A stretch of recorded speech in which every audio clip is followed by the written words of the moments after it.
So, we're back. I'm your host, Casey. And I'm KY. And this is Initial Impact. Today we're gonna be discussing the initial impacts of the Samsung Galaxy Unpacked event. Usually, this August Unpacked event is where Samsung launch new Note series. However, This year there's no more Note as Samsung decided to discontinue it to pursue the foldables. yes, but as they say, get ready to unfold. Today is going to be an interesting day for foldable devices and the future of Samsung flagship smartphones. Moving on, the first one is the Galaxy Z Fold 3, a predecessor of the Galaxy Z Fold. So, with no Galaxy Note this year, the Z Fold 3 holds the mantle as Samsung's flagship. First of all, IPX8 water immersion rating for 1.5 meters. Yes, it's really surprising that Samsung successfully water coat and waterproof a foldable with so much hinges and holes. Yeah, due to this, the two folding displays are individually water resistant and the hinge is treated for corrosion and lubricated. And speaking of this, the S Pen made for the Z Fold 3 is specifically tailor made to prevent scratching, which doesn't allow other third parties or any not made for this Z Fold S Pens to work because it might scratch the screen. Yeah, and I heard that the Z Fold S Pen has two types, right? One is the Pro and one is the normal. Yes, one is a Pro and one is a normal. Oh, okay. The Pro one is active, which means it got Bluetooth features and it even have memories which you can copy paste through devices. It's pretty cool and you can increase your productivity. Like you can take notes on your Z Fold 3 and then bring it to your Samsung laptop or Chromebook. Yeah, you can do that. Okay, now we can know both the screen, the inside and outside of the Galaxy Fold Z Fold 3 has up to 120 Hz refresh rate. The original Galaxy Z Fold cover display was locked at 60 Hz only. Okay, and there's also a new front-facing selfie camera, right? Yes, this front-facing selfie camera is in display, which means it's hidden under the screen. This thanks to this unseen camera, the Galaxy Z Fold 3 has the uninterrupted, notchless, interesting screen. Although from angle based on the samples we saw, it tends to disappear once you're not paying attention, but from an angle you can actually still see it. And I know that if you are playing HDR content, it will be much more shown because HDR content, right? Yep. There are lesser LED metrics, right? Yeah. Yeah, and Agreed. the camera, the area of the camera. Speaking of cameras, we have some information on the camera specs. 4 out of the 5 cameras on the Galaxy Z Fold are carried over. The rear triple setup features 3 12 megapixel units for wide, ultra-wide and 2x telephoto. And the design of the camera for the phone is also changed. Yeah, it's changed dramatically compared to the It predecessor. looks more like a rounded rectangle design, right? Yeah. Compared to last Fold, which is more like a rectangle design like the candy S21. bar. Looks like a candy bar. Yeah, right.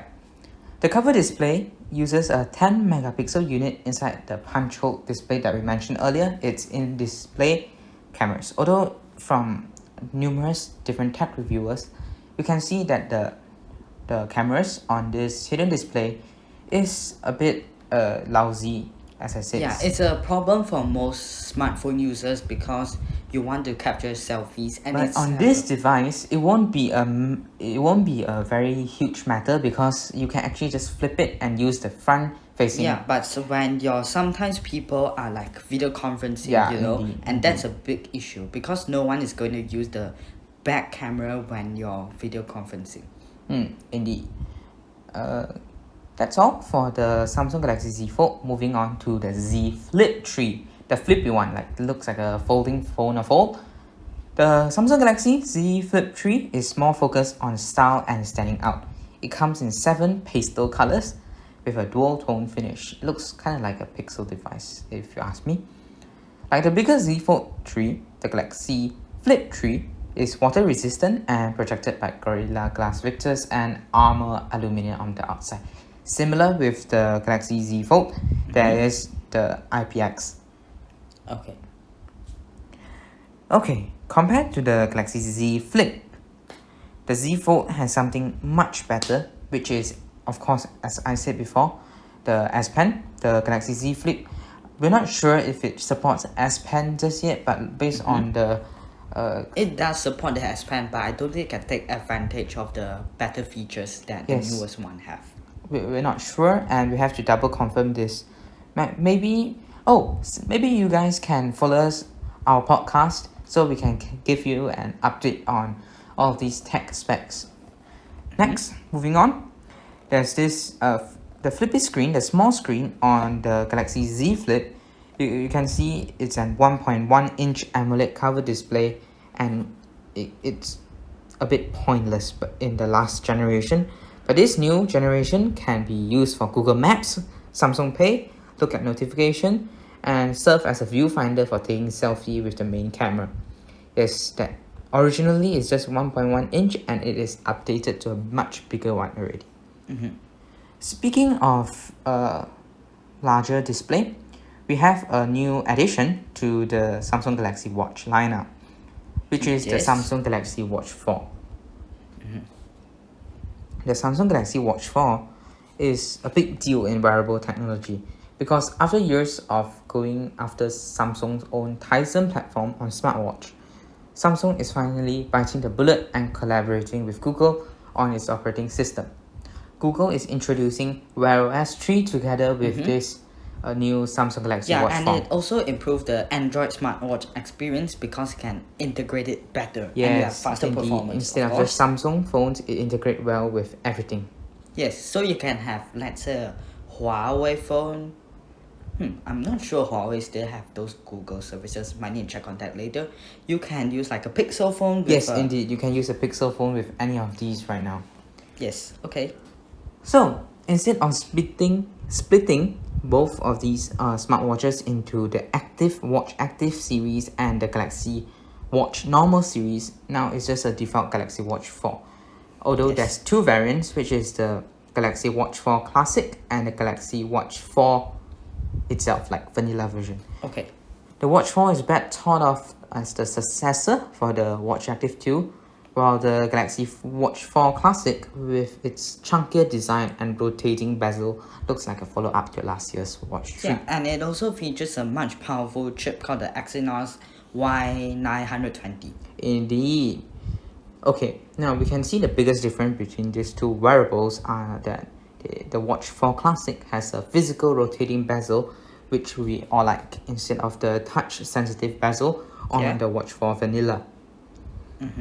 Okay, so a lot of the specs can be found on Samsung's website, so we're not going to talk about it that much. But we're going to highlight some important features on the health side. There's a new body composition measurement tool, which you can have.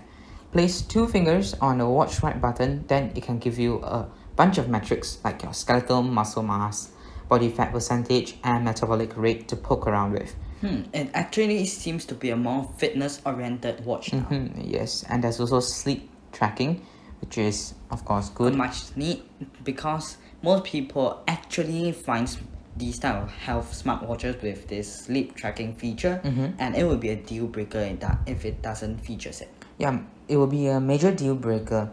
Speaking of this this collaborative deal between Samsung and Google to produce the new Wear OS 3 system is promising, with hopes of battery life improvements and apps integration. Speaking of apps, there's like Spotify, everything you can find on Wear OS can be now found on the Samsung Galaxy Watch 4. So that's all for our coverage of the last night's event, which is the Samsung Galaxy Unpacked event of August 2021. So thanks for tuning in on this week's Initial Impact, bringing to you the latest impact on society and technology. Hope you learned something new to make an impact in the world. See you next week, same impactful time, same impactful content.